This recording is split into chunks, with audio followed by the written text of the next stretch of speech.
Big pass வரலாற்றிலேயே ஒரு பெண் போட்டியாளர் ரெட் கார்டு கொடுத்து வெளியேற்றி இருக்கிறது இதுதான் முதல் முறை.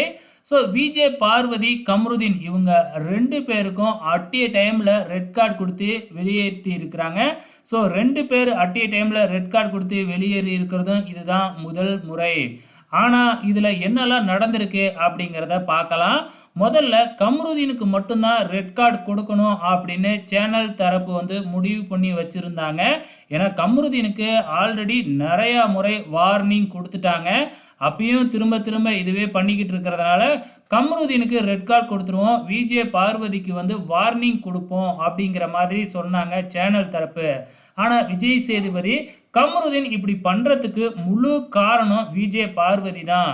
நம்ம கம்ருதீனுக்கு மட்டும் ரெட் கார்டு கொடுத்து விஜே பார்வதியை வார்னிங் பண்ணி விட்டா அன்ஃபேர் ஆகிடும். அதனால் கண்டிப்பாக பார்வதியையும் பார்த்தீங்கன்னா ரெட் கார்டு கொடுத்து வெளியேற்றணும் அப்படின்னு விடாபிடியாக இருந்ததுனால தான் விஜே பார்வதிக்கும் பார்த்தீங்கன்னா ரெட் கார்டு கொடுத்துருக்குறாங்க. ஓகே ஃப்ரெண்ட்ஸ், விஜய் சேதுபதி எடுத்த இந்த அதிரடி முடிவை பற்றி நீங்கள் என்ன நினைக்கிறீங்க? மறக்காமல் இந்த வீடியோ கீழே கமெண்ட் பண்ணுங்கள்.